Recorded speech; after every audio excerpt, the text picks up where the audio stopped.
ડાક વિભાગ દ્વારા one state one GST ના અસરકારક અમલીકરણ માટે અમદાવાદમાં વર્કશોપનું આયોજન પોસ્ટમાસ્ટર જનરલ કૃષ્ણ કુમાર યાદવ દ્વારા કરવામાં આવ્યો શુભારંભ। વન સ્ટેટ વન જીએસટીથી ડાક વિભાગની કાર્યપ્રણાલીમાં આવશે સરળતા, એકરૂપતા અને કાર્યક્ષમતા, પોસ્ટમાસ્ટર જનરલ કૃષ્ણ કુમાર યાદવ। ભારતીય ડાક વિભાગ દ્વારા વન સ્ટેટ વન જીએસટીના અસરકારક અમલીકરણ માટે 15 મે 2026ના રોજ અમદાવાદમાં એક વર્કશોપનું આયોજન કરવામાં આવ્યું હતું। વર્કશોપનો શુભારંભ ઉત્તર ગુજરાત પરિક્ષેત્રના પોસ્ટમાસ્ટર જનરલ શ્રી કૃષ્ણ કુમાર યાદવ દ્વારા કરવામાં આવ્યો। વર્કશોપનો મુખ્ય હેતુ નવી જીએસટી પ્રણાલીના સફળ અમલીકરણ માટે અધિકારીઓને તાલીમ આપવાનો તથા એકીકૃત કાર્યપદ્ધતિ અંગે માર્ગદર્શન આપવાનો હતો। તેમાં વિવિધ મંડળોના પ્રવર અધિક્ષક, સિનિયર પોસ્ટમાસ્ટર તથા લેખાધિકારીઓએ ભાગ લીધો।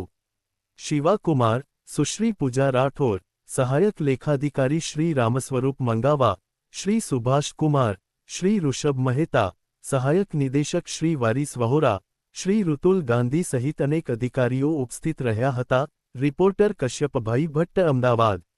વર્કશોપનું શુભારંભ કરતા ઉત્તર ગુજરાત પરિક્ષેત્રના પોસ્ટમાસ્ટર જનરલ શ્રી કૃષ્ણ કુમાર યાદવે જણાવ્યું કે અત્યાર સુધી વિવિધ મંડળોમાં જીએસટી પ્રક્રિયાઓના સંચાલનમાં કાર્યપદ્ધતિ સંબંધિત ભિન્નતાઓ જોવા મળતી હતી, પરંતુ હવે નવી વ્યવસ્થા સમગ્ર રાજ્યમાં એકીકૃત પ્રણાલી તરીકે કાર્ય કરશે। આથી હિસાબી પ્રક્રિયા, ટેક્સ અનુપાલન, ઇન્વોઇસ મેનેજમેન્ટ તથા નાણાકીય રિપોર્ટિંગ વધુ સરળ અને અસરકારક બનશે। સાથે જ વહીવટી કાર્યક્ષમતામાં વધારો, સમયની બચત, ભૂલોમાં ઘટાડો તથા જવાબદારીમાં નોંધપાત્ર સુધારો સુનિશ્ચિત થશે। વન સ્ટેટ વન જીએસટી માત્ર એક વહીવટી સુધારો નથી, પરંતુ કાર્યપદ્ધતિમાં સરળતા, પારદર્શિતા, એકરૂપતા અને કાર્યક્ષમતા સ્થાપિત કરવાની દિશામાં એક ઐતિહાસિક પગલું છે। બદલાતી આર્થિક અને તકનીકી જરૂરિયાતોને અનુરૂપ વિભાગીય કાર્યશૈલીમાં સુધારો સમયની માંગ છે, જેથી વધુ સરળ, પારદર્શક અને જવાબદાર વ્યવસ્થા સુનિશ્ચિત કરી શકાય। વન સ્ટેટ વન જીએસટી આ દિશામાં એક મહત્વપૂર્ણ પહેલ છે। સિનિયર લેખાધિકારી શ્રી બી.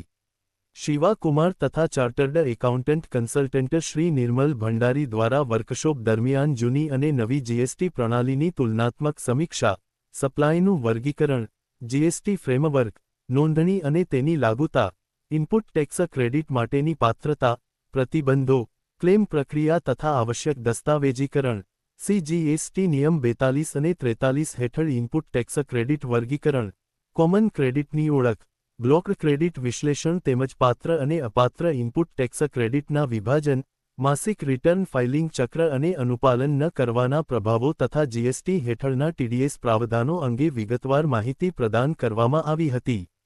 સિનિયર લેખા અધિકારી સુશ્રી પૂજા રાઠોરે સ્વાગત પ્રવચન આપતા તમામ પ્રતિભાગીઓનું અભિવાદન કર્યું અને વર્કશોપની રૂપરેખા રજૂ કરી।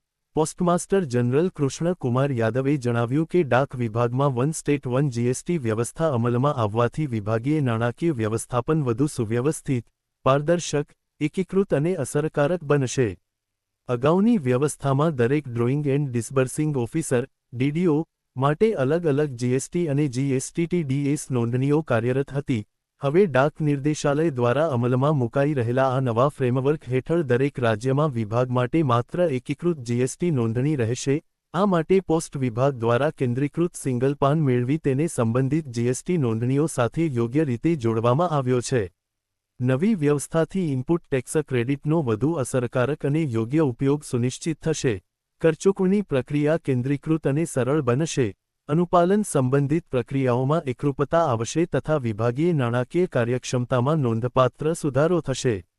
આ વર્કશોપમાં અમદાવાદ સિટી મંડળના પ્રવર અધિક્ષક શ્રી ચિરાગ મહેતા, ગાંધીનગર મંડળના પ્રવર અધિક્ષક શ્રી શિશિર કુમાર, અમદાવાદ જીપીઓના સિનિયર પોસ્ટમાસ્ટર શ્રી સિરાજ મંસૂરી, મહેસાણા મંડળના અધિક્ષક શ્રી એસ.કે. વર્મા, સાબરકાંઠા મંડળના અધિક્ષક શ્રી દીપક વાડેર, પાટણ મંડળના અધિક્ષક શ્રી આર.એ. ગોસ્વામી, બનાસકાંઠા મંડળના અધિક્ષક શ્રી હર્ષદ પરમાર, મેનેજર શ્રી દર્શન તપસ્વી, સિનિયર લેખાધિકારી શ્રી બી.